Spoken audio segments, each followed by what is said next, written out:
ನೋಡಿ ಫ್ರೆಂಡ್ಸ್, ಹಳೆ ಕಾಲದವರು ಯಾವ ರೀತಿ ಮಸೊಪ್ಪು ಸಾರು ಮಾಡ್ತಾಯಿದ್ರು ಅನ್ನೋದನ್ನು ತೋರಿಸ್ತೀನಿ.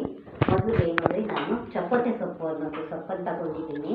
ಆ ಸೊಪ್ಪನ್ನ ಚೆನ್ನಾಗಿ ಬಿಡಿಸ್ಕೊಂಡು ಕ್ಲೀನ್ ಮಾಡಿಕೊಂಡು ನೋಡಿ, ಬೇಕಾಗಿ ಇಲ್ಲದೇ ಇರೋದನ್ನು ಬಿಸಾಕಿದ್ದೀನಿ.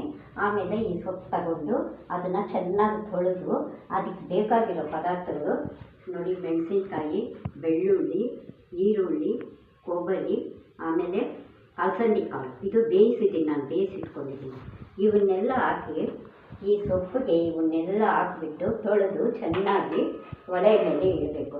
ನಂತರ ಒಲೆ ಮೇಲೆ ಇಟ್ಟಾಗ ಅದು ಚೆನ್ನಾಗಿ ಬೆಂದಮೇಲೆ ಆ ನೀರನ್ನ ಬಗ್ಗಿಸ್ಕೋಬೇಕು.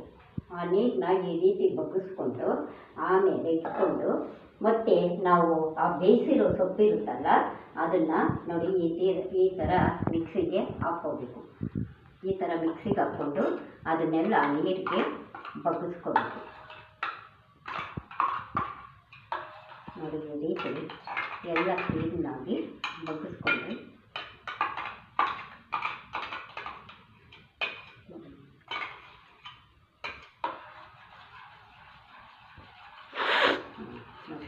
ಈ ರೀತಿ ಕ್ಲೀನಾಗೆಲ್ಲ ಮಾಡ್ಕೋಬೇಕು. ಆಮೇಲೆ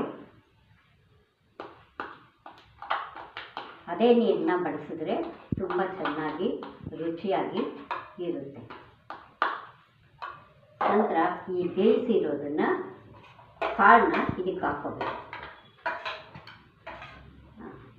ಇವೆಲ್ಲ ಮೊದಲೇ ಸೊಪ್ಪು ಜೊತೆಯಲ್ಲಿ ಬೇಯಿಸ್ಕೋಬೇಕು. ನಾನು ನಿಮ್ಗೆ ಗೊತ್ತಾಗಲಿ ಅಂದ್ಬಿಟ್ಟು ಇದನ್ನು ತೋರಿಸಿದ್ದೀನಿ.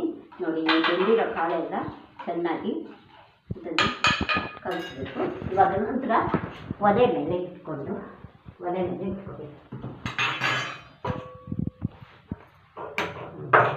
ಈ ರೀತಿ ಒಲೆ ಮೇಲೆ ಇಟ್ಕೊಂಡ್ರೆ ಇದು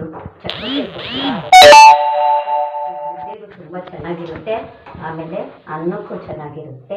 ಚಕ್ಕೋತೆ ಸೊಪ್ಪು ಅಂದರೆ ಚಕ್ಕೋತೆಕಾಯಿ ಸೊಪ್ಪಲ್ಲ, ಚಕ್ಕೋತೆ ಸೊಪ್ಪು ಅನ್ನೋದು ಅಂಗಡಿಗಳಲ್ಲಿ ಸಿಗುತ್ತೆ.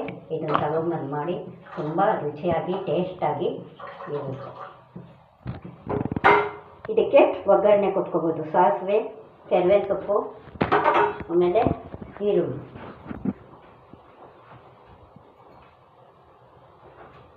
ಅಷ್ಟೇ ಈ ಸಾರು ಮಾಡೋ ವಿಧಾನ.